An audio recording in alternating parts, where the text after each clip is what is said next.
কাজও করতে চাই, যেগুলো শুনলাম আমি সব দেখেছি, নোটও করে নিয়েছি।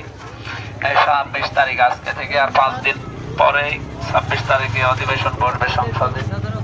কুষ্টিয়ার আমার এরিয়ার ভেতরে যেগুলো আছে পয়েন্ট আকারে অন্তত 4-5 মিনিট সময় পাবো আমরা এই দাবি দেওয়াগুলো সরকারের কাছে, সংসদের কাছে জানানোর চেষ্টা চালাবো। এগুলো সবই জরুরি বিষয়। মাদক নির্মূল এগুলো রাষ্ট্রের পক্ষ থেকে বারবার আসতেছে। রাষ্ট্রে যন্ত্র ব্যবহার করে আমরা কাজে লাগাবো। চাঁদাবাজি ধান্দাবাজি আমি তো জানিয়েছি, দিয়েছি। সেই শপথ যেদিন নিলাম 17 তারিখে কুষ্টিয়াতে অন্তত চাঁদাবাজি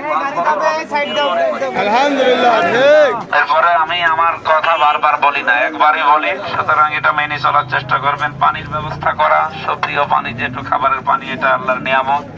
আমরা একটা সুষ্ঠু বন্টনের ব্যবস্থা করব। পানি তো আছে, অবশ্যই এর ব্যবহার এবং পৌরসভার ভেতরে না, এটা 16 নম্বর এলাকার বেকারত্ব দূরীকরণ, এটা সবচাইতে আগে দরকার।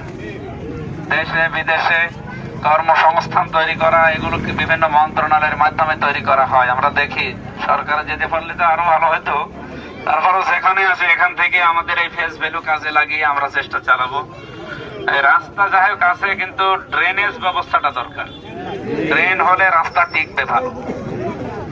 আমরা নির্বাচনের পরে অনেকে অতি উৎসাহী হয়ে কিছু মানুষের বাড়ি ঘরে আক্রমণ করা, অত্যাচার করার এগুলো সংবাদ পেয়েছি। আপনারা বাস্তবতা জানেন কিনা জানি না।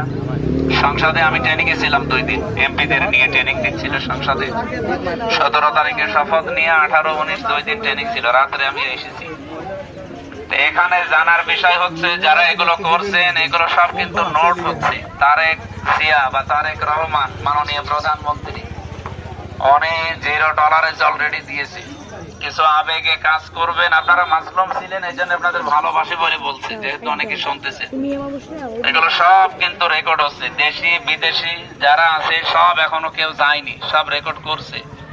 এই 18 মাসে আপনারা অনেকে নিজেদের ভেতরে 230 জন অলরেডি মানুষ মেরেছেন, এগুলো রেকর্ডও আছে।